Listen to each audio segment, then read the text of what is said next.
സഹോദരങ്ങളെ, നാനാഭാഗത്തടക്കുന്ന പീഡനങ്ങളും പ്രയാസങ്ങളും ഒക്കെ വന്നിട്ട് നമ്മൾ നിരാശപ്പെടേണ്ട കാര്യമില്ല. നമ്മെ സംബന്ധിച്ച് പ്രതിസന്ധിയുടെ നടുവിലാണ് ഇസ്ലാം എന്നും വളർന്നത്. അതുകൊണ്ട് ആ പ്രതിസന്ധിയുടെ നടുവിൽ നമ്മൾ ഏറ്റവും നല്ലവരായി മാറുക എന്നതാണ് ഏറ്റവും പ്രധാനപ്പെട്ട പ്രശ്നം. പ്രതിസന്ധികൾ ഒരു ഭാഗത്ത് നിൽക്കുമ്പോൾ നമ്മൾ ആരാണ്? പേർഷ്യയും കിസ്റയും റോമയും മക്കയും ഒക്കെ ഒന്നിച്ചാക്രമിക്കുമ്പോഴും അവരെ പ്രതിരോധിക്കാൻ ഒരു ഉമർ ഉണ്ടായിരുന്നു, അലി ഉണ്ടായിരുന്നു റളിയല്ലാഹു അൻഹു. നമുക്കാരാ ഉള്ളത്? മഹാനായ CH ഒരു കാലത്ത് ചന്ദ്രികയിൽ ഒരു ലേഖനം എഴുതി. അദ്ദേഹത്തിന്റെ ജീവിത കാലഘട്ടത്തിൽ CH മുഹമ്മദ് കോയ സാഹിബ് അദ്ദേഹം ഒരു ലേഖനം എഴുതി. ആ ലേഖനത്തിന്റെ ഹെഡിങ് ഇങ്ങനെയാണ്: സമുദായത്തിന്റെ തലപ്പത്തിരിക്കാൻ ആളില്ല. എന്നിട്ട് അദ്ദേഹം എഴുതുകയാണ്, നമ്മുടെ സമൂഹത്തിൽ അബൂബക്കർ ഉണ്ട്, പക്ഷെ അബൂബക്കർ സിദ്ദീഖില്ല. മുസ്ലിം സമുദായത്തിൽ ധാരാളം ഉമറുണ്ട്, പക്ഷെ ഉമറിൽ ഫാറൂഖില്ല. മുസ്ലിം സമുദായത്തിൽ ധാരാളം ഉസ്മാനുണ്ട്, പക്ഷെ ഉസ്മാൻ ബിൻ അഫ്ഫാൻ ഇല്ല. നമുക്ക് ധാരാളം അലിയുണ്ട്, പക്ഷെ അലി ബിൻ അബി താലിബില്ല. യഥാർത്ഥത്തിൽ അദ്ദേഹത്തിന്റെ വാക്കുകൾ ചിന്തനീയമാണ്. ഒരു രാഷ്ട്രീയ പാർശ്വവൽക്കരണത്തിന്റെ പേരിലൊന്നുമല്ല ഞാൻ പറയാം. എന്നെ സംബന്ധിച്ചോളം എനിക്കൊരു വിശാലമായ കാഴ്ചപ്പാടുള്ള ആളാണ്. ഇന്ത്യയുടെ തെരുവോരങ്ങളിൽ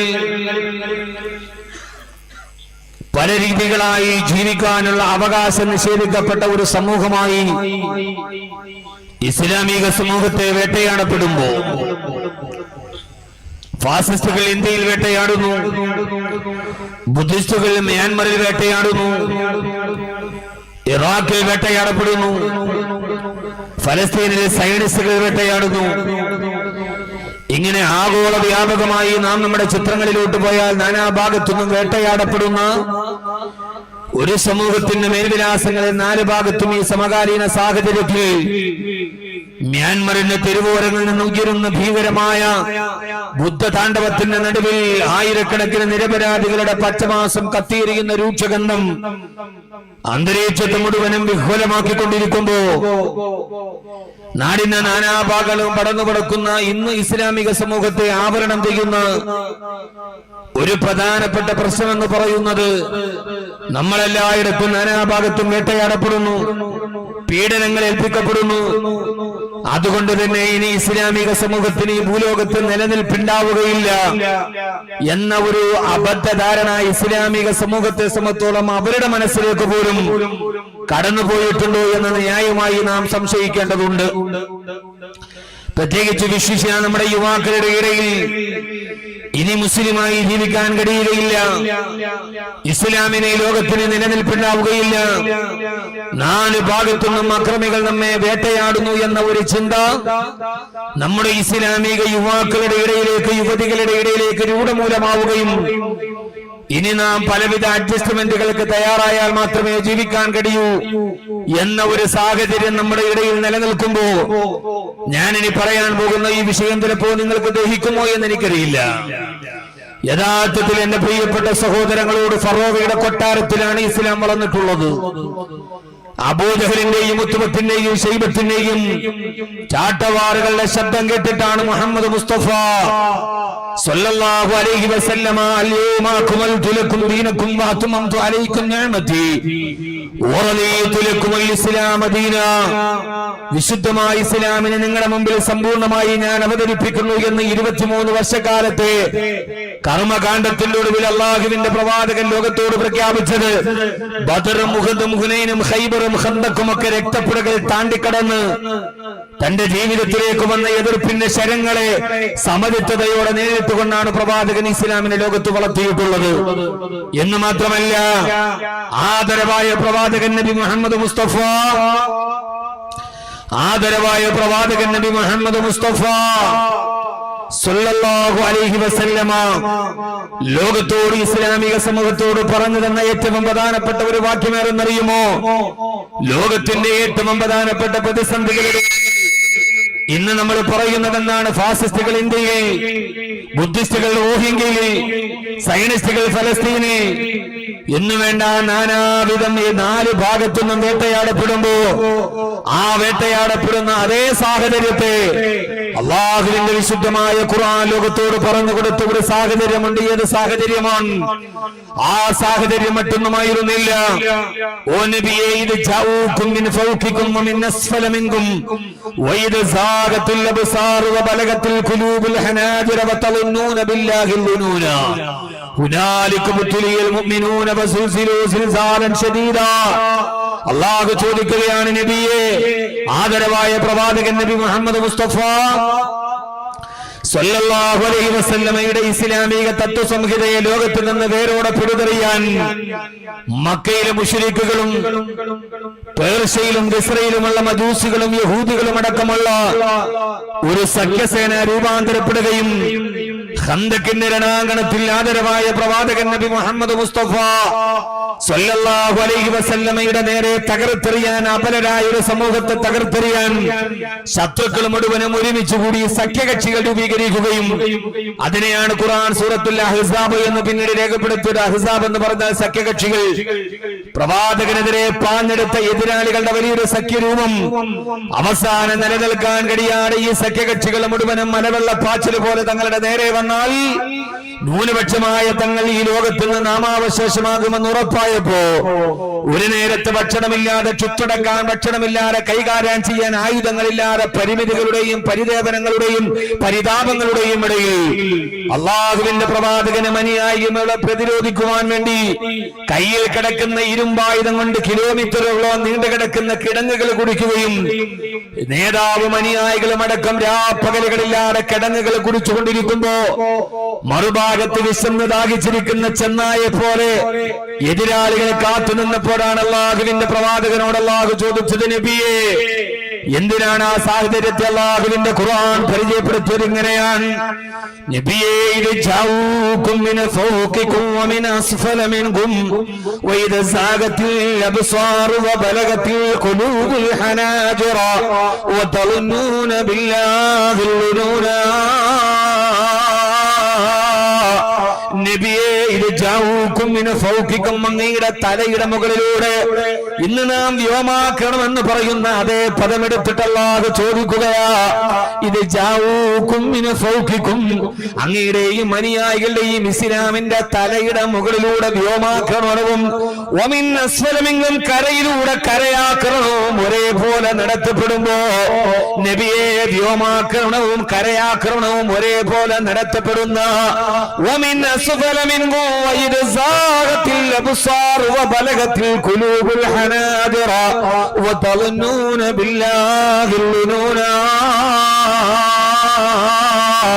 ഓ നബി, അങ്ങയുടെ അനുയായികളുടെ കണ്ണും കൽബും ഒരേപോലെ പേടിച്ചിരണ്ട് തലയുടെ മുകളിലൂടെ പാഞ്ഞു പോകുന്ന ആയുധങ്ങളും കരയിലൂടെ പാഞ്ഞു വരുന്ന കുതിര ശബ്ദവും കേട്ട് അങ്ങയുടെ അനുയായികളുടെ ഹൃദയവും കണ്ണുകളും ഒരേപോലെ പരിഭ്രാന്തിയിൽ നിൽക്കുമ്പോ ഹുനാലിക ബുതുലിയൽ മുഅ്മിനൂന വസുൽസിലൂ സിൽസാലൻ ശദീദാ.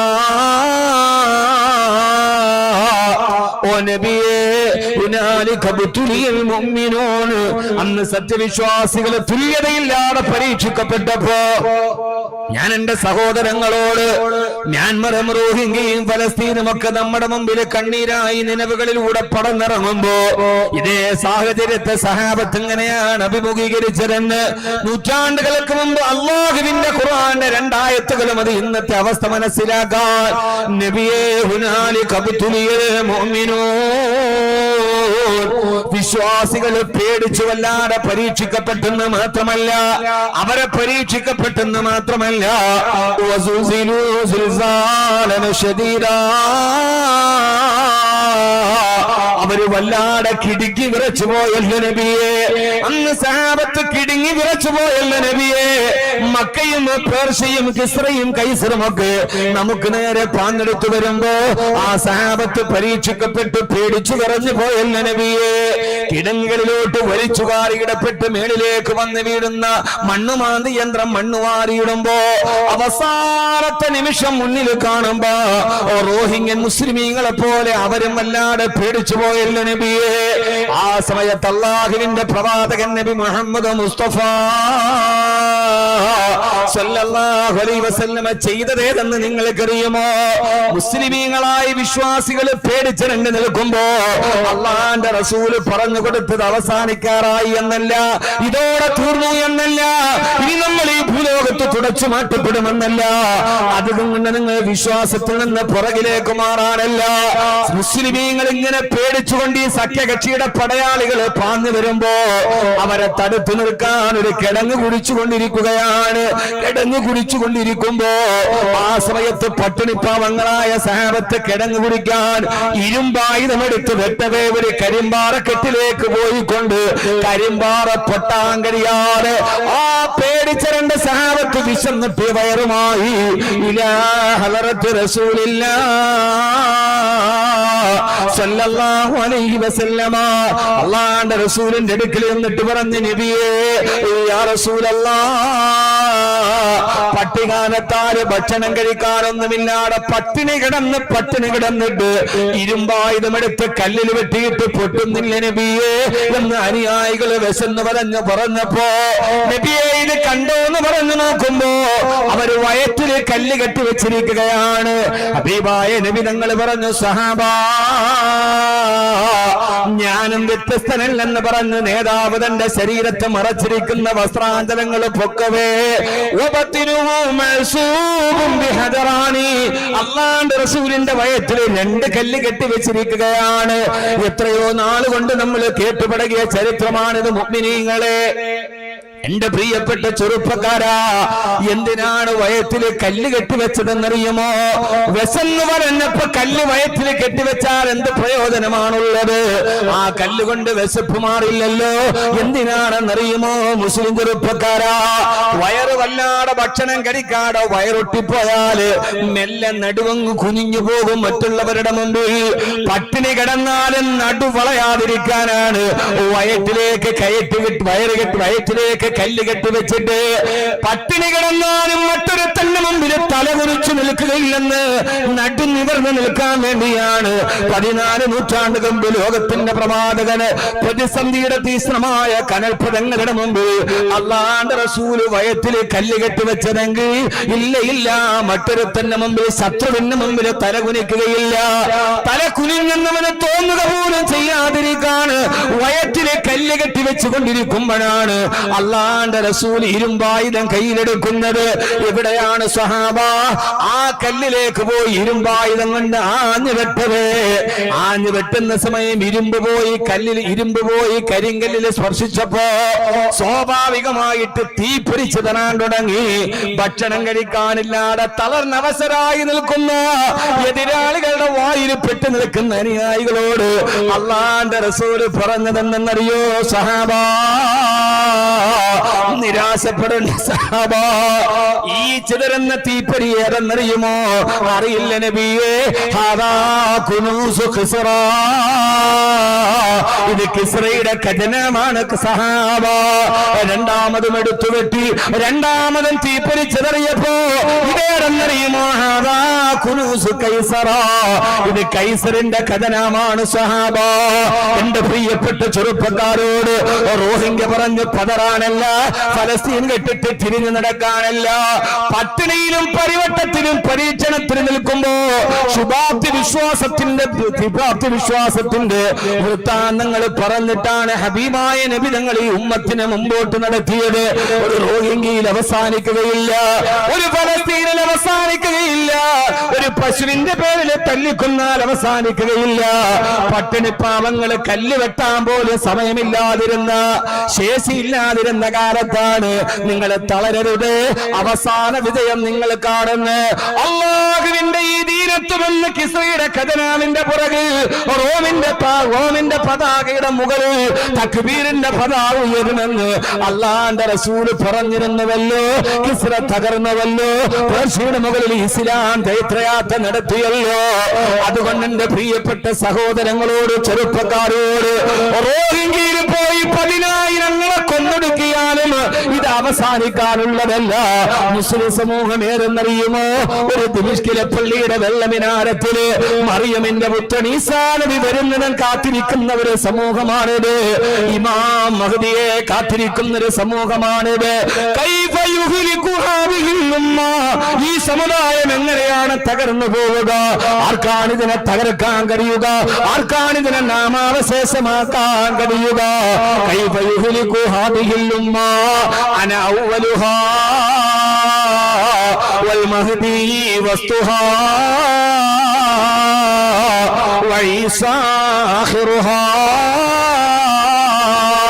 ആരാണ് ഈ സമുദായത്തെ തകർക്കാൻ കഴിയുക? ആദം നബിയിൽ നിന്ന് ഇറാഖുകയും നടന്ന് യൂറോപ്പിന്റെ മലമടക്കുകളെയും പരിഷ്കാരികളാക്കി നന്മയുടെ മനുഷ്യത്വത്തിന്റെ വക്താക്കളാക്കി ലോക ചരിത്രത്തിന്റെ മുകളിലൂടെ നടന്നു പോയ ഈ സമുദായത്തെ ഈ ലോകത്തിന്റെ പരിവർത്തനത്തിന് പടപ്പുറപ്പാട് നാട്ടിയ, ഈ ലോകത്തിന് നാഗരികത പഠിപ്പിച്ചു കൊടുത്ത, ഈ ലോകത്തിന് നന്മയെ നിന്ന് പഠിപ്പിച്ചു കൊടുത്ത, ഈ ലോകത്തിന് ശ്രീലവും അശ്ലീലവും നമ്മിൽ വേർതിരിക്കാൻ പഠിപ്പിച്ചു കൊടുത്ത, മനുഷ്യരാണ് വരുന്ന ലോകത്തോട് പ്രഘോഷണം ചെയ്തു കൊടുക്കാൻ പഠിപ്പിച്ചു കൊടുത്ത ഈ പ്രസ്ഥാനത്തെ ആരാണ് തകർക്കാൻ കഴിയുക? ആർക്കാണ് തകർക്കാൻ കഴിയുക? അനൗവലുക, ഞാനാണ് ഇതിന്റെ ആദ്യത്തിൽ നിന്നത്. വൽ മഹ്ദി വസ്തുഹാ, മഹ്ദിയാണ് ഇതിന്റെ മധ്യഭാഗത്ത് വന്നത്. വഈസാ ആഖിറുഹാ,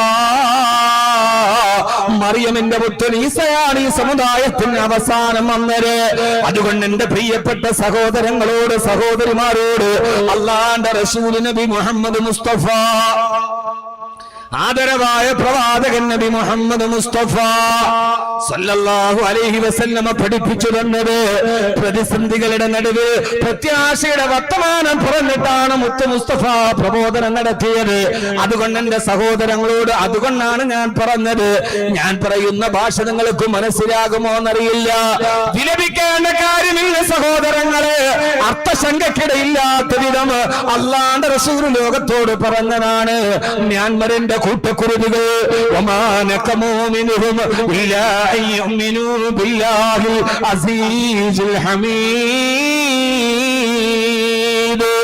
ഈ തീക്കുന്നാരമുണ്ടാക്കി വലിയ കിടങ്ങ് കുടിച്ച് ആ കിടങ്ങിലേക്ക് റോഹിംഗ്യയിലും മ്യാൻമറിലെ പാവപ്പെട്ട നിരപരാധികളായ പിഞ്ചു ബാല്യങ്ങൾ ഇറക്കി നിർത്തിയിട്ട് അവരുടെ ശരീരത്തിലേക്ക് വിറക് കൊള്ളുകളിലൂടെ അഗ്നിജ്വാലങ്ങൾ പടർത്തിപ്പിടിക്കുമ്പോ അഗ്നിജ്വാലകളെ ശരീരത്തിന്റെ പച്ച മാംസത്തിലേക്ക് വരുമ്പോ അവര് പറഞ്ഞതേതെന്നറിയോ? നിങ്ങൾ പിന്തിരിയുന്നുവെന്നല്ല, അഗ്നിനാളങ്ങൾ പച്ച മാംസത്തിലേക്ക് പടർന്നു കയറുമ്പോഴും അവസാനം ലാ ഇലാഹ ഇല്ലല്ലാഹ് എന്ന് പറഞ്ഞിട്ടാണ് റോഹിംഗ്യൻ മുസ്ലിമീങ്ങളെ വിട പറഞ്ഞു പോയതെങ്കിൽ ഓ സമാഇ ദാത്തിൽ ബുറൂജ് വൽ യൗമിൽ മൗഊദ് വശാഹിദിൻ വമശ്ഹൂദ് ഖുതില സഹാബുൽ ഖുദൂദിൻ നാർ അദാത്തിൽ വഖൂദ്. അല്ലാഹു ചോദിക്കുകയാണ്, ഖുതില അസ്ഹാബുൽ ഖുദൂദിൻ നാർ വസ്സമാഇ ദാത്തിൽ ബുറൂജ്. ഈ സൂര്യനെയും അതിന്റെ രാശികളെയും അതിന്റെ നിർണിത സ്ഥാനങ്ങളെയും തന്നെയാണ് സത്യം. നിങ്ങൾക്കറിയില്ലയോ? തീ കുണ്ടാരത്തിൽ വെച്ച് വിറക് കൊള്ളികൾ കൊണ്ട് കരിക്കപ്പെട്ട ഒരു സമുദായത്തെ നിങ്ങൾക്ക് ഓർമ്മയില്ലയോ? ഖുതില അസ്ഹാബുൽ ഖുദൂദ്, വിറക് കൊള്ളികൾ കൊണ്ട് കത്തിക്കരിക്കപ്പെട്ട ഒരു സമുദായത്തെ നിങ്ങൾക്ക് ഓർമ്മയില്ലയോ? ആർക്ക് വേണ്ടിയാണ് ഈ സമുദായത്തെ പറഞ്ഞു തന്നത്? 14 നൂറ്റാണ്ട് മുമ്പ് ഖുർആൻ ഓർമ്മിപ്പിച്ച ഈ കഥയാണ്. ഇന്ന് റോഹിംഗ്യയിൽ വിറക് കൊള്ളുകൾ കൂട്ടിവെച്ചിട്ട് നിരപരാധികളെ കൊത്തുനിൽക്കുമ്പോ അള്ളാഹു പറയാണ്, സൂര്യരാശിയെ തന്നെയാണ് സത്യം. ഇസ്ലാമിന്റെ വിജയം കാണാനാണ് സൂര്യൻ കാത്തിരിക്കുന്നതെന്ന് അള്ളാഹുവിന്റെ വിശുദ്ധ ഖുർആൻ. അതുകൊണ്ട് സഹോദരങ്ങളെ, ആശങ്ക വേണ്ട, പിൻവിളിയണ്ട.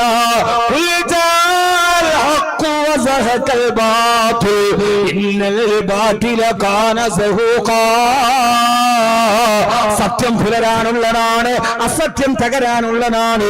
അസത്യം തകരുക തന്നെ ചെയ്യുമെന്ന് ഇന്നൽ ബാതില കാന സഹൂഖാ. ഈ അസത്യം തകരാനുള്ളതാണ്. അള്ളാഹു നമുക്ക് ബോധം തരട്ടെ, അള്ളാഹു നമുക്ക് ബോധം തരട്ടെ. മ്യാൻമറിൽ കൊന്നൊടുക്കിയാലും ഫലസ്തീനിൽ കൊലക്കത്തിക്ക് ഉപയോഗപ്പെടുത്തിയാലും വീട്ടിലിരിക്കുന്ന തട്ടമിട്ട മുസ്ലിം പെണ്ണുങ്ങളെ വിളിച്ചിറക്കി കൊണ്ടുപോയി എവിടെയോ മറച്ചാത്തിയാലും ആശങ്കയില്ല സഹോദരങ്ങളെ. ഒരു ഭാഗത്ത് തകർക്കുമ്പോ മറുഭാഗത്ത് വളരുകയാണ്. അള്ളാഹു നമുക്ക് ആശങ്കപ്പെടേണ്ടതില്ല. നമ്മൾ എന്തിനാ ആശങ്കപ്പെടണം? പ്രതിസന്ധിയുടെ നടുവിൽ പ്രത്യാശയുടെ വർത്തമാനം പഠിപ്പിച്ചിട്ടാണ് റസൂലുള്ളാഹി സ്വല്ലല്ലാഹി അലൈഹി വസല്ലം ഉമ്മത്തിനെ മുമ്പോട്ട് കൊണ്ടുപോയത്. നമ്മൾ വിചാരിച്ചു ഇതോടെ തീർന്ന്, ഇനി മുസ്ലിം ആവാൻ പറ്റൂല, ഇനി ജീവിക്കാൻ പറ്റൂല, അങ്ങനെയാണ് ഇങ്ങനെയാണ്. ഒരു ഭാഗത്ത് തകർക്കട്ടെ. കൊടിഞ്ഞിയിലെ ഫൈസലിനെ കൊന്നപ്പോ ഫൈസലിന്റെ വീട്ടിൽ 8 പേര് മുസ്ലിമായി.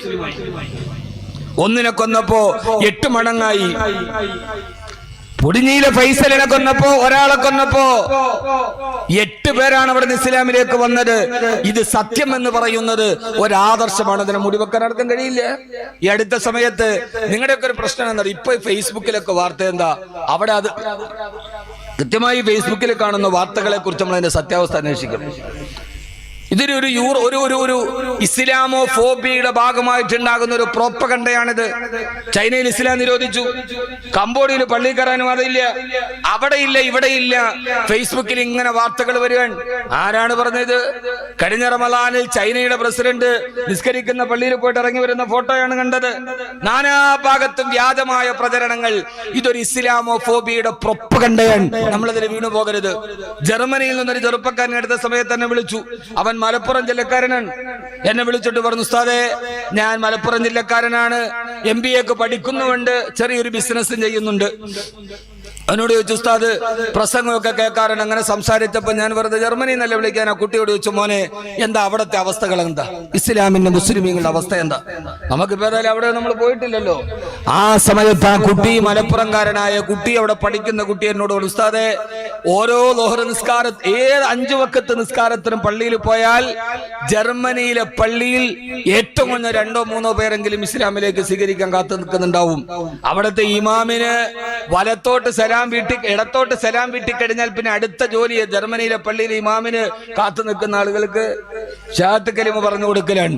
നമ്മുടെ നാട്ടിലെ പള്ളിയിലെ ഇമാമിന് സലാം വീട്ടി ഉടനെ ജോലി എന്താ? ജുമയ്ക്ക് ഇപ്പൊ സലാം വീട്ടി, അസ്സലാമു അലൈക്കും റഹ്മത്തുള്ളാഹ്. ഒരാൾ മോളെ കെട്ടിക്കാൻ വേണ്ടി ബക്കറ്റുമായിട്ട് വെളിയിൽ നിൽക്കുന്നുണ്ട്, കഴിയുന്നവരൊക്കെ സഹായിക്കണം. നമ്മുടെ പള്ളിയിലെ ജോലി, ഇമാമിന്റെ ജോലി എന്താ? മിക്ക പള്ളിയിൽ തന്നെയാണ് അവസ്ഥ. നമ്മുടെ മഹലിലെ പള്ളിയിലെ ഒരു കുട്ടിയെ കെട്ടിക്കാൻ വേണ്ടി ഏതോ മഹലിലെ ഒരു പെണ്ണ് ഇവിടെ വന്ന് നിൽപ്പുണ്ട്. എന്റെ പൊന്നു സമുദായമേ, പെണ്ണുങ്ങൾ പോലും മക്കളെ കെട്ടിക്കാൻ പള്ളിക്കോലായിൽ വെള്ളിയാഴ്ച തുണി വിരിക്കുന്നൊരവസ്ഥ.